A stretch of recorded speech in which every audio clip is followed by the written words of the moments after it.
You know, Moses is probably the biggest name in the Old Testament.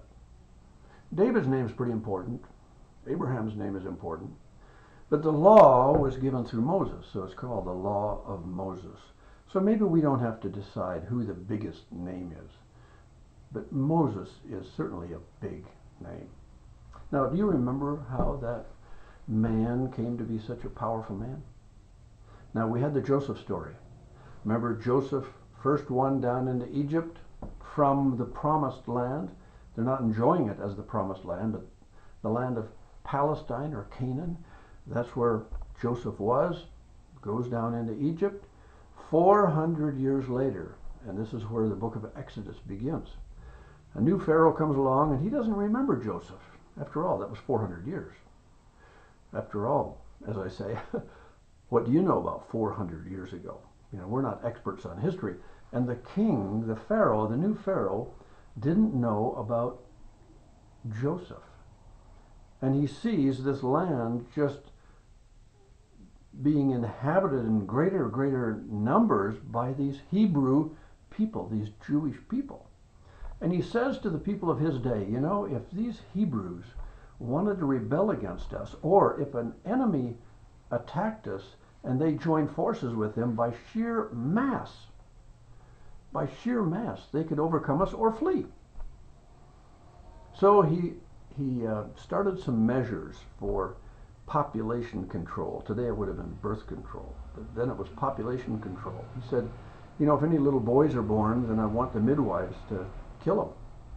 I don't want any more little boys for a while. We're going to limit the number of new boys, you know, the people who could become soldiers and strong people.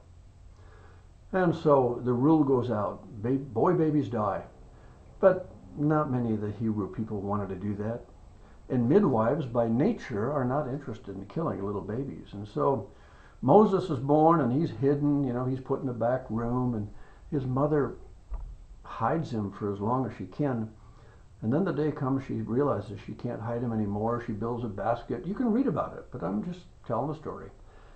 She builds a basket and waterproofs it, sticks it out in the Nile River, sends him away with God's blessing. His sister, Miriam, walks along through the cattails or whatever, and she watches her baby brother. And lo and behold, Pharaoh's daughter is down at the river, the Nile River, taking a bath. And she sees this basket and she hears the cry, and she ends up, to make a long story short, she ends up adopting this beautiful child. Moses must have been very handsome, beautiful as a baby. So you can see it in the first couple of chapters of Exodus. Moses goes from this infant to a 40-year-old man, all in just a few verses. And he kills an Egyptian. He's beating a Hebrew slave unmercifully. And Moses strikes him and kills him, buries him in the sand. The word gets out. The word gets out that he's done this. And he runs into the desert at the age of 40. And within a very short time, Exodus has him at 80. And at the age of 80, God calls him to go back down into Egypt to bring these people out. Now, what's the gist of the story? What's the storyline? To Abraham, he said, I'm going to build a nation, and I'm going to take them to a homeland of their own. So Joseph goes down into the land. The people grow to maybe 2 million people. Who knows?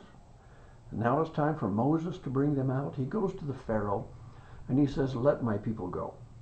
And you'll see that that Pharaoh puts even a greater burden on the Hebrew people. No, I'm not going to let them go.